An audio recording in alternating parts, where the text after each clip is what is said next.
بعض دفعہ والدین کو یہ ہچکچاہٹ اور جھجک ہوتی ہے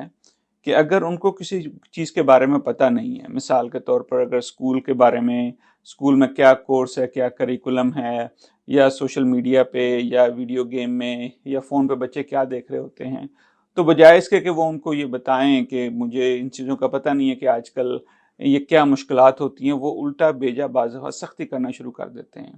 تو اس کی وجہ یہ ہوتی ہے کہ جب والدین اپنی آپ یوں سمجھ لیں کہ جن چیزوں کا ان کو پتہ نہیں ہے یا علم نہیں ہے اس کو چھپانے کی کوشش کرتے ہیں، کہیں ہمارے بچوں کو پتہ نہ چل جائے کہ یہ ایک بہت امبیرسمنٹ ہوتی ہے کہ جی بچے ہمارا مذاق اڑائیں کہ آپ کو تو پاپا یہ بھی نہیں پتا، بجائے اس کے کہ آپ اس خوف سے، اس ڈر سے اپنے بچوں سے کچھ ایسی چیزیں جو آپ کو نہیں پتا اس کو چھپائیں، اپنے بچوں کو بتائیں کہ کہ آپ جو بھی کرنا چاہ رہے ہیں اس میں آپ کی نیت ٹھیک ہے، اس میں آپ ان کا بھلائی چاہ رہے ہیں، لیکن آپ کو بعض دفعہ یہ پتہ نہیں ہوتا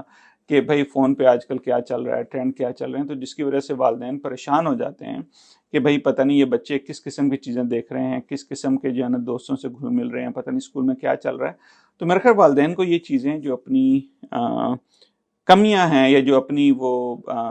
اس ماحول میں نہ ہونے کی وجہ سے جن چیزوں کو ان کو پتہ نہیں ہے، تو اپنے بچوں کو یہ بتائیں، کیونکہ جب بچے ہمارے یہ دیکھتے ہیں کہ والدین ہمارے سے بہت ایمانداری سے اور آنیسٹی سے مطلب یہ شیئر کر رہے ہیں، تو پھر بچے بھی آپ کے ساتھ اور آنیسٹ ہوتے ہیں، وہ بھی آپ کے ساتھ سچے ہوتے ہیں، وہ بھی آپ کو جو ہے نا پھر اپنی چیزیں شیئر کرتے ہیں کہ جو چیزیں ان کو مشکل ہو رہی ہوتی ہیں۔ لیکن جب آپ بہت زیادہ سختی کرنا شروع کر دیں اور بجائے اس کے کہ بچوں کو یہ بتانے کے کہ مجھے ان چیزوں کا نہیں پتا، آپ اور سختی کریں، آپ اور ڈانٹ ڈپٹ کریں، یا جناب آپ اور اپنے ہی تجربے کی بنیاد پہ ان کو نصیحتیں کرنے کی شروع کریں، تو پھر بچے یا تو ڈر جاتے ہیں یا سہم جاتے ہیں، یا وہ آپ سے پھر آہستہ آہستہ دور ہوتے جاتے ہیں۔ تو اس لیے ضروری ہے کہ اگر آپ کو کسی چیز کا نہیں پتا تو اپنے بچے کو اس کے بارے میں پوچھیں، اس سے پوچھیں بھئی آپ کیا کر رہے ہو، کس قسم کی ایکٹیویٹیز ہے، مجھے نہیں پتا، میں صرف جاننا چاہ رہا ہوں۔ تو اس سے یہ ہوتا ہے کہ بچے بھی پھر جن چیزوں میں ان کو مشکلات ہو رہی ہیں وہ بھی آپ سے ڈسکس کر سکیں گے۔